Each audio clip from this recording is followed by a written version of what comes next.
I'm Sean. I don't take sides. I just ask the question. If I knew. Last week I asked you a question. You answered it, or you told yourself you did. I want to come back to it. Not to the question, to the part of the answer I didn't give you. Because I sat with it all week, and there's a version of what I said that was true, and a version that was still protecting something. Today, I'm going to stop protecting it. I told you about a man I know. The slow kind of problem. Emotionally present when it was convenient. Checked out when it cost him something. Gave enough to keep her, not enough to keep her whole. And I said, I think about that man sometimes. What it costs to become the person someone needed after they've already stopped waiting. What I didn't say is this. I wasn't thinking about that man. I was describing myself. And the reason I framed it as someone else, the reason I gave him distance, gave him a story instead of a name, is because that distance is easier. It always has been. For me. That's the first thing I need to say out loud. Let me tell you what slow damage actually looks like from the inside. It doesn't feel like damage. That's the thing nobody warns you about. It feels like personality. It feels like the way you are. You tell yourself, this is just how I process things. I need space. I don't perform emotion I don't feel. I'm not one of those men who says things he doesn't mean. And all of that is true. And none of it is an excuse. Because the woman sitting across from you doesn't need your performance. She needs your presence.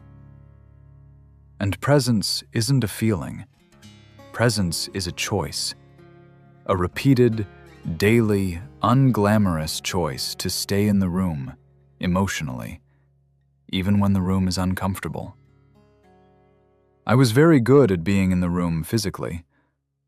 I was somewhere else entirely when it mattered. And the slow kind of damage is this. She couldn't point to a moment. There was no single incident, no betrayal, no dramatic fracture.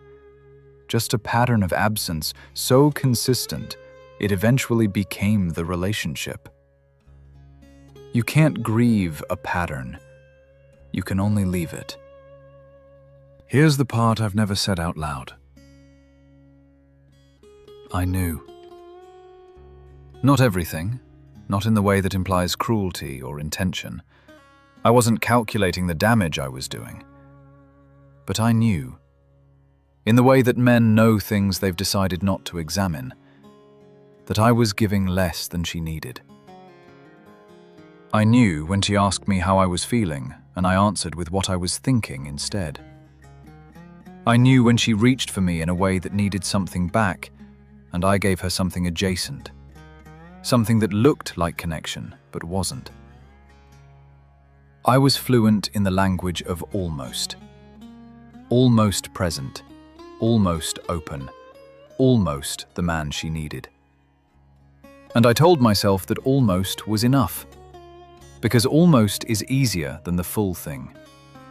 The full thing requires you to be seen completely, and being seen completely means being known. And being known means there is nowhere left to hide. I was not ready to be known. I was ready to be admired. I was ready to be needed. I was ready to be desired.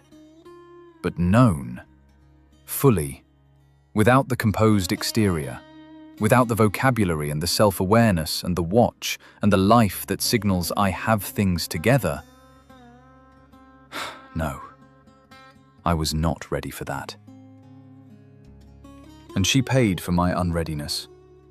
Not in a single dramatic moment, in 1,000 small ones. Every time I retreated, Every time I gave her almost instead of all of it. Every time I made her feel like she was asking for too much, when she was asking for exactly enough. Here's what I've come to understand about why men do this. It's not because we don't care. Most of us care deeply, in a way that we've never been taught to express, in a language we were never given. It's because full emotional presence feels like exposure. And exposure, for men who have built their identity around competence, composure, control, feels like the thing most likely to destroy the version of themselves they've worked hardest to maintain. We mistake vulnerability for weakness, and we've been taught that weakness costs everything. So we give almost. We stay in the room, but not in the conversation.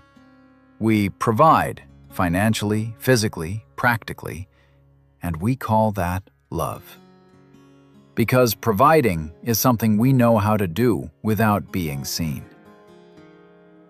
And the woman who loves us watches us do this. And she tries for a long time to reach the part of us that's behind the glass. And eventually, not because she stopped loving us, but because she started respecting herself, she stops trying. And we don't understand why she left. Because we were there. We were always there. We were there. We just weren't present. I want to tell you what she knew. She knew before I did. That's the thing about the slow kind of damage. The person on the receiving end maps it long before the person causing it is willing to see it. She knew when she stopped bringing certain things to me, when she started processing things with her friends that she used to process with me, when she learned, quietly, without making it a conversation, that some rooms in her inner life were better left without me in them. She wasn't punishing me. She was protecting herself. And the saddest part is I didn't notice, because I was still getting almost everything I needed, and she had learned to need almost nothing from me. That's what successful slow damage looks like.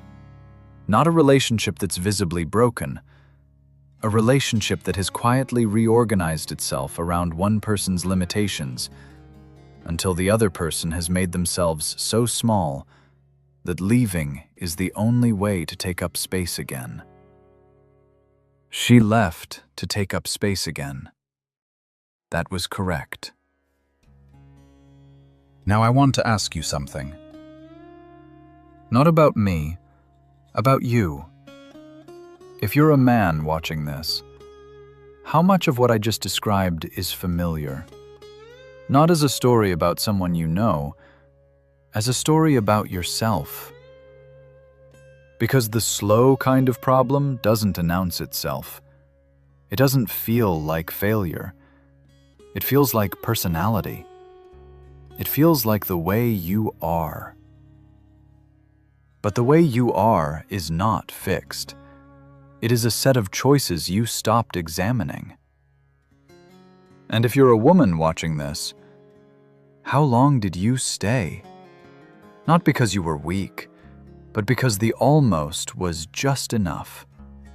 Just enough warmth, just enough moments, just enough of the man you knew was in there to keep you from leaving. And at what point did almost stop being enough? And did you leave before or after you made yourself small? I'm asking because the answer to that question tells you more about where you are now than anything else. Here's what I want to be honest about. Knowing this about myself didn't fix anything in that relationship. The door is closed correctly. I'm not telling you this because I want her back. I'm telling you this because I could not continue to ask you to examine your own honest answers without having examined mine. What changes after you see it clearly? Not the past. You don't get to renegotiate the past.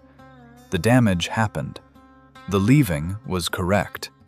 Those facts are stable.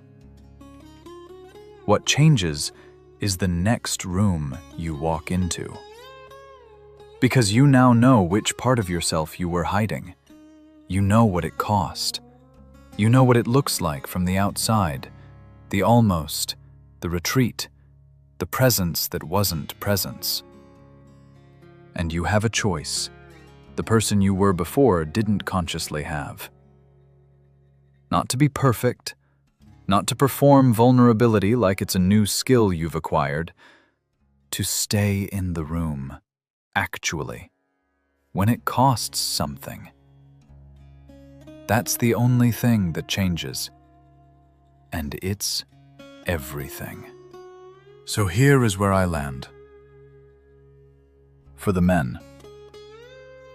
Are you in the room, or are you almost in the room? Because she knows the difference. She has always known the difference. The question is whether you're willing to know it too. For the women. How long did you stay in a room with someone who was almost there and call it a relationship? Not because you didn't know, but because you hoped the almost would eventually become all of it. And when did you decide that hope had an expiry date? I don't have the answer to either of those questions for you, but I've stopped pretending I don't have them for myself. I'm Sean. And that's the part no one says out loud.